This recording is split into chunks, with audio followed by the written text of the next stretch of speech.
Assalamualaikum warahmatullahi wabarakatuh. Waalaikumsalam warahmatullahi wabarakatuh. Baik, jadi di sini Ibu ingin mengucapkan terima kasih karena kalian sudah menyempatkan bersedia hadir dalam konseling kelompok ini. Nah, jadi di sini dalam kelompok ini tidak ada yang lebih pintar, tidak ada yang lebih tahu. Kita semua di sini sama-sama belajar, saling mendengarkan dan saling membantu. Nah, jadi di sini Ibu ingin mengajak kalian semua untuk mengenalkan rasa malu kalian dan juga tidak usah takut salah atau tidak usah takut dihakimi. Semua yang kalian rasakan adalah valid dan berharga. Nah, di sini Ibu ingin mengajak kalian untuk membayangkan satu hal. Nah, apakah pernahkah kalian merasa lelah karena berusaha menjadi seperti orang lain agar bisa diterima? Pernah. Pernah tidak? Pernah. Ya, pernah. Oke. Nah, atau pernahkah kalian menyembunyikan diri kalian yang asli karena tidak dianggap cukup baik? Pernah. Oke.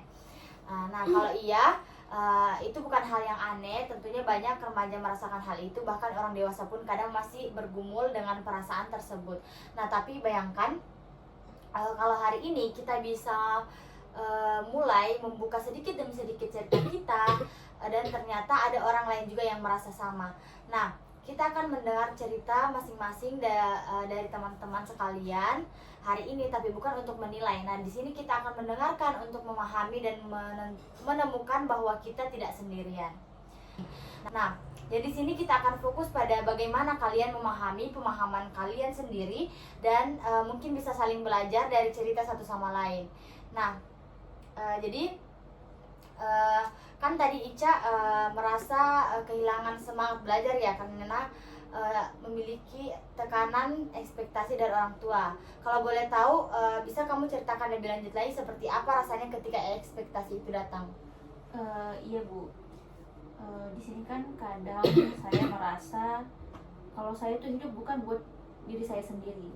Kayak setiap nilai yang saya dapat itu bukan karena saya pengen, tapi karena saya takut kalau nilai saya jelek nanti ibu bapak saya tuh kecewa. Nah, sebenarnya saya tuh belajar buat siapa saya belajar buat mereka. Bukan lama-lama saya merasa capek sendiri, bahkan kadang saya nggak tahu sebenarnya saya tuh mau apa gitu. Oke. Nah, itu perasaan yang sangat valid Ica. Terima kasih sudah membagikannya ke kita-kita semua. Nah, jadi teman-teman, adakah dari kalian yang merasakan hal seperti Ica? Saya juga Bu. Saya tuh relate banget sama Ica, cuma beda kasus. Kalau saya bukan soal nilai, tapi soal jurusan. Saya lebih suka seni, tapi orang tua maunya saya ambil IPA. Ya, saya ikuti aja karena takut dianggap anak yang tidak nurut. Tapi makin kesini, saya makin merasa kayak kosong gitu. Sekolah jadi beban, bukan buat tempat buat berkembang. Kalau saya Bu, saya juga ngerasa gitu. Bedanya kalau saya tuh lebih ke lingkungan. Nah, saya kan ini punya passion nulis, tapi teman-teman di kelas itu malah ngejek. Nah, katanya nulis mah nggak akan jadi apa-apa, lo tuh terlalu ngelamun. Nah, lama-lama saya juga jadi meragukan diri sendiri. Padahal kan ini satu-satunya hal yang bikin saya bahagia. Kalau saya Bu, jujur ya Bu, saya merasa capek banget karena saya tuh sering dibanding-bandingkan. Saya sering dibandingkan sama kakak saya ataupun teman-teman saya Bu. Guru-guru juga kadang nggak sadar suka bilang ke saya, katanya kenapa sih kamu nggak bisa kayak si Anu gitu. Padahal menurut saya itu saya punya cara saya sendiri. Jadinya saya itu nggak percaya sama kemampuan saya sendiri Bu. Setiap mau memulai sesuatu, saya udah ngerasa gagal duluan Bu. Oke, terima kasih banyak ya. Jadi teman-teman sudah mau terbuka. Nah, jadi di sini kalian semua menunjukkan keberanian yang besar hari ini. Sekarang saya ingin mengajak kita untuk saling mendengar dan menguatkan. Ada yang ingin menanggapi cerita Caca atau Mila? Saya Bu. Oke, silahkan Caca. Di sini saya agak sedikit relate ya sama Caca. Dimana saya merasa mengerti banget perasaannya karena saya juga sering dibandingin sama kakak saya sendiri. Tapi belakangan ini saya sudah mulai menulis jurnal buat diri saya sendiri, kayak semacam tempat buat saya dimana saya bisa mendengar suara hati saya sendiri. Nah, mungkin Caca bisa juga coba hal kayak gitu. Kadang kan suara kita sendiri juga perlu ruang untuk didengar. Nah, iya benar tuh kata Ica. Nah, Caca, jadi kita tuh kan masing-masing unik. Nah, saya juga suka nulis kayak Ica, dan waktu kita saling cerita gini, saya jadi ngerasa kita itu bisa dukung satu sama lain. Jadi nggak merasa sendiri lagi. Setuju, dan saya juga jadi sadar mungkin kita bisa bikin kelompok kecil tempat kita bisa bebas berekspresi tanpa takut dihakimi, kayak komunitas gitu buat saling menyemangati. Oke, terima kasih ya teman-teman. Aku nggak nyangka kalau ternyata ada yang relate dan peduli dengan keadaan aku sekarang. Kalau misal nanti ada grupnya, silakan tambahin aku ya.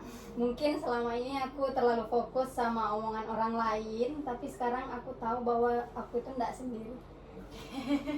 Kalian luar biasa ya. Kali ini kita melihat bagaimana ketika kita saling berbagi, kita bisa saling menyembuhkan. Nah, kalian bukan hanya menemukan suara masing-masing, tetapi juga kekuatan kelompok.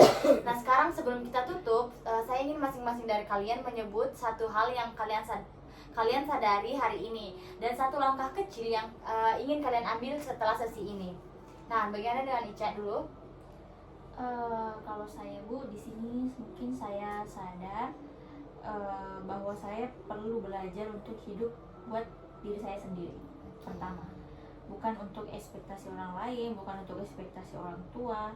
Dimana langkah kecil yang sudah saya coba itu adalah menulis jurnal harian dan mulai bicara, kalau bisa bicara dari hati ke hati sama ibu saya. Gimana kalau Tini? Kalau saya Bu, saya sadar bahwa saya itu punya hak untuk memilih jalan hidupnya saya. Saya mungkin akan coba bicara pelan-pelan ke orang tua soal jurusan yang saya minati dengan data-data lengkap dan juga alasan-alasannya. Kalau Mila bagaimana? Kalau saya itu Bu, saya sadar bahwa hobi saya itu bukan sesuatu yang memalukan ya. Karena saya akan mulai posting karya saya lagi di blog meskipun belum sempurna. Kalau Caca sendiri bagaimana? Kalau saya Bu, saya sadar bahwa saya itu nggak sendiri dan saya itu nggak harus menjadi seperti orang lain. Kemudian saya akan nanti mulai menulis afirmasi positif untuk diri saya di setiap paginya untuk meningkatkan kepercayaan diri saya Bu. Oke. Nah, terima kasih banyak ya teman-teman semuanya, rekan semuanya. Nah, jadi sebelum kita mengakhiri di sini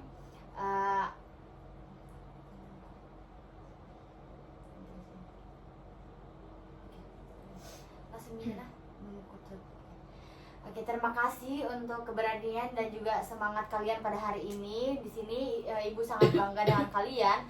Nah, jadi kita akan melanjutkan sesi berikutnya minggu depan jika memang dibutuhkan. Nah, untuk sekarang cukup sekian sesi konseling kelompok kita hari ini. Jangan lupa kalian saling punya dan juga saling dukung satu sama lain. Oke, wassalamualaikum warahmatullahi wabarakatuh. Waalaikumsalam warahmatullahi wabarakatuh. Terima kasih Bu.